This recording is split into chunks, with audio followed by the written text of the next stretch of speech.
Good afternoon, folks. Welcome to Visordown. My name is Toad, and today we are coming to you from the lovely, glorious and sunny, for once, which is nice, Donington Park, where we have been testing out Ducati's frankly quite bonkers, but also rather lovely Multistrada V4 RS. Basically, this bike makes the Multistrada range from Ducati probably one of the most expansive adventure bike ranges on the planet. Starting at the bottom, we've got the Multistrada V2s, which kind of you've got a couple of different levels of. Then you step up to the Multistrada V4, V4S, you've got the Pikes Peak, you've got the Enduro, you've got the Grand Tour, and now you've got this, which is completely bonkers. It is, of course, a Multistrada, but within it, there is an engine which is not from the other Multistradas in the range. So this has effectively got the same engine that you get with the Street Fighter V4S.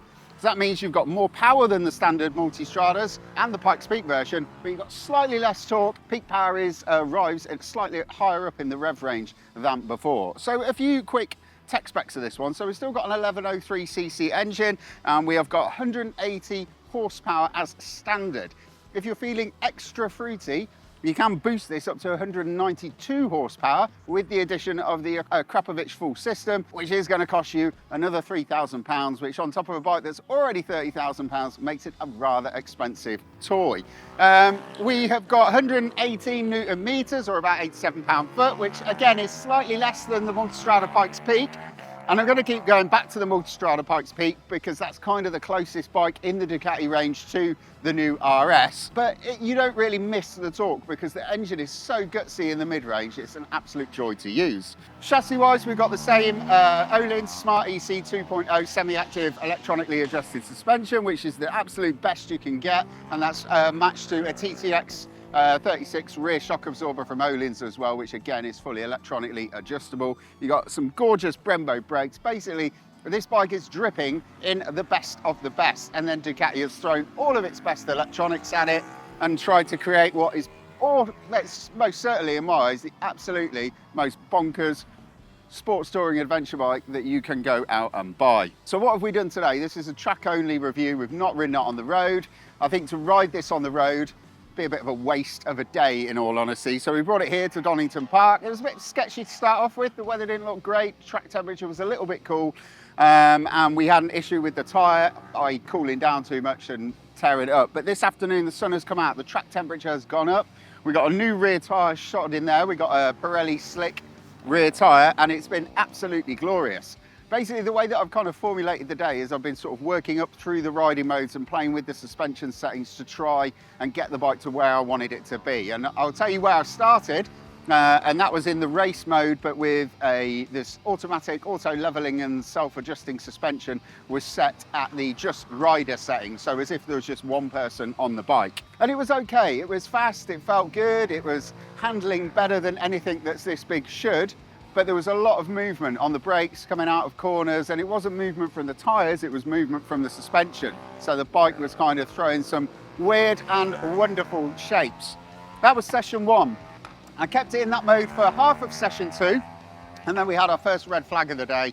So when we came back into the pits, I changed the suspension, but instead of going into the actual suspension settings and adjusting them, I simply went to the load setting and set it as if it was me plus luggage, just to see if that was any better. And what that does, it jacked up a little bit of preload in the rear of the bike, got the bike sitting on its nose a little bit more, and just sharpened up all of the suspension. It was better, but there was still a lot of movement going on there. So in my third session, which was another red flag afflicted session because it's been a bit of a crash fest earlier on, we took it up another notch again. So instead of going rider and luggage, went rider and passenger. And then in the final session, we went rider, passenger and luggage. So the suspension was as tall as it could get without going into the actual individual settings and adjusting the preload and the compression and rebound.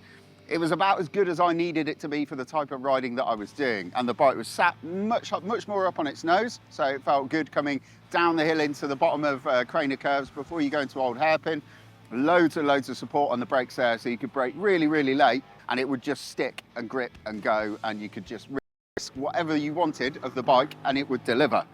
One area where it's really, really surprised me is you look at a bike like this and you think, it's not going to do that, is it? But it does, is the foggy S's.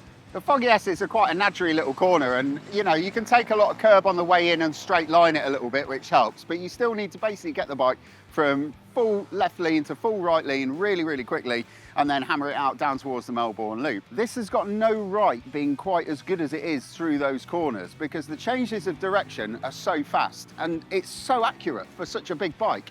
You look at it, it's got 17-inch wheels, which is not something any of the other Multistradas have got. They've all got slightly larger wheel sizes, so you've got a lot more sporty tyres that you can get on there, which is why we've got these Pirelli slicks on today. But really, for a bike of this size and this weight, it's got no right to be as good through those little fast changes of direction as it is. It's a real testament to Ducati's engineers and to their test riders and to the way they've developed it to really make it that good through there.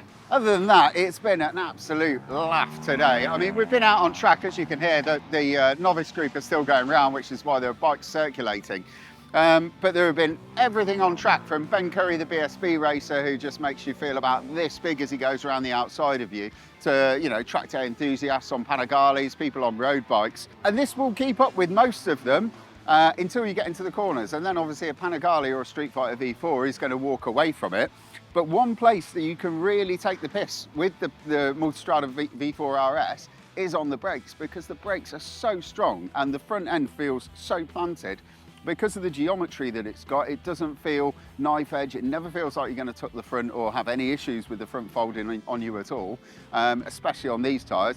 Might not be the same on the Pirelli Diablo Rosso 4s that it comes with from the factory, but on these tyres it was just the ultimate front end. Could do whatever I wanted with it, ask of it whatever I wanted, brake as late as I wanted, and it's almost the bike knows where the apex of the corner is, and it just says, yeah, I'll get you there, mate, and it's just got you back and throws you around the corner. Bloody brilliant. So, does the world need a Multistrada V4 with effectively a Panigale engine? Probably not. I mean, in all honesty, the Multistrada Pikes Peak is bonkers enough. But what this does, with that extra bit at the top end, with the extra bit of top end power, because you know, when I've ridden the other Multistradas in the range, and this feels pretty much the same throughout the rev range. They feel gutsier at the bottom, but just where the other Multistradas start to tail off and start to just run out of puff, and you have to push them to get them there, this one's got this extra little bit of zip that can just really improve that lap time. I think also the biggest difference is those tyre sizes, those wheel sizes just make it so agile and give you so much confidence in the corners, under the brakes and coming out of corners. It's just hilarious. I mean, I don't need one, but I want another go on this one when Ducati roll it out at track day, because it's been an absolute ball. So that is our review of the Multistrada V4 RS. I hope you've liked that one. If you have, please don't forget to drop a like and hit subscribe. And to get all the latest news, reviews and motorcycle features, get yourself over to Visordown.com. Cheers, folks.